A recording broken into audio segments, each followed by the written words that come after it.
There's a lot going on with both of your characters, relationship right now in the regular show. And, probably what stood out to me most in this movie is, I won't give any spoilers, but near the end, when Endeavor makes that decision about Shoto. And I'm just interested, what are both of your takes on that?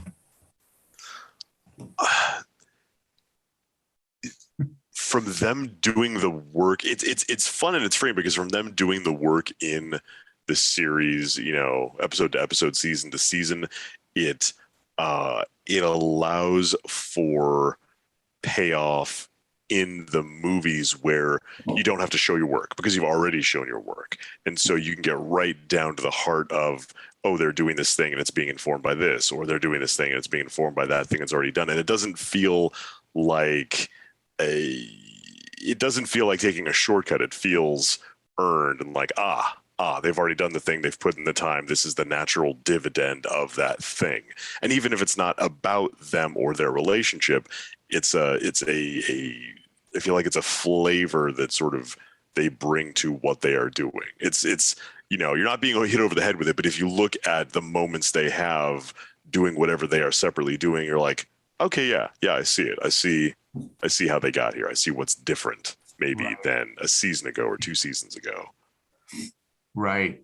Yeah, I think what's great about the other films as well, but this film is that it can be it stands alone as a great feature. Holds its own, to say the very least, on the big screen. And at the same time, so if you're watching it standalone, it's all those things that it promises to be. But then if you're also, watching the series, you get some added just relationship information. And so what I think you see in this, even if it's not direct, but, in some of Shoto's fights and even in some of the conversations, you see Endeavor's influence. You see some of his training. You see that he has a confidence to use his powers, and you continue to grow in using them.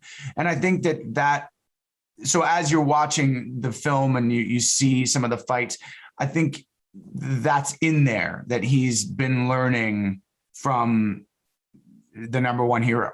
Right. Yeah, definitely. That makes a lot of sense for sure. And this next question kind of goes into that. I mean, we're saying how, their relationship is kind of being explored while they're apart, not necessarily when they're together. I mean, were you guys, not to bash the film, but were you kind of hoping that you would have more interactions like you are in the show, or is it kind of refreshing that it's a little bit different?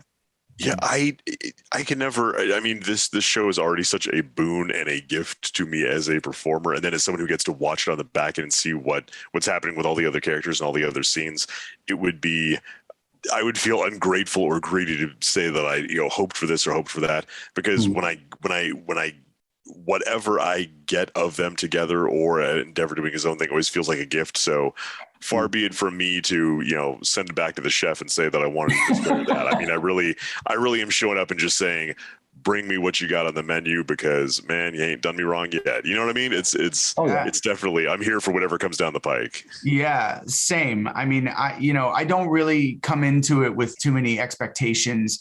When I knew that it was happening, I didn't have, people ask me questions about it, and I never really come in with any real expectations. It's honestly such a pleasure to be a part of voicing such a complex, nuanced character that has, where there's so much to work with.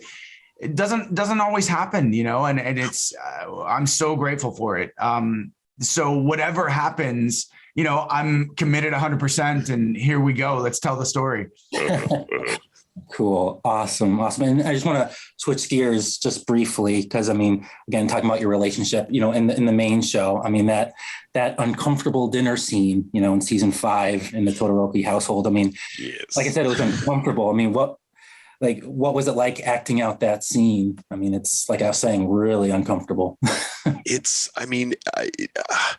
For me personally, I mean, in my own past, I'd had some static with my own dad, so I don't want to give some, treacly answer that makes it sound like by, the virtue of working on anime, I've gone back in time and fixed that per se. But it's interesting getting to see the perspective now as a grown man of this dude who's like, didn't do a great job, and I'm trying, and nobody owes me anything by that, but I'm going to put in the time and try doing the thing, and maybe I'm going to have to take the hits because in trying to do that, I'm opening myself up to everyone's feedback and how they feel about things. And they're valid in feeling what they feel.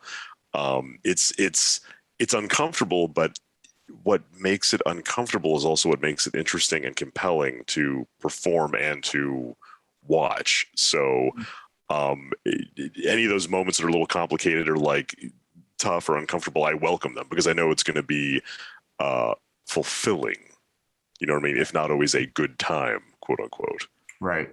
Yeah, I agree with all of that 100%. I think that sort of awkwardness, the discomfort is so real in a family dynamic or any type of conflict. And especially when you set it in a dinner at the home, there's so much history there. I think it's really interesting what Horikoshi does with Fuyumi is, so accepting and ready to just heal this. And then Natsuo is completely blocked. And then true to form, you've got Shoto kind of in the middle there. That's kind of what we live for as performers, as actors, is to really, jump with 2 feet into that conflict, into that awkwardness, and live there, and see what comes out. So yeah, it's, those kind of dynamics. It's like, yes, I'll say this last thing. When I saw, sometimes I'll watch the sub before I record, and I saw a couple of those scenes and I was just really excited to be able to voice them, so yeah, whenever I have that reaction, I know it's going to be a good session.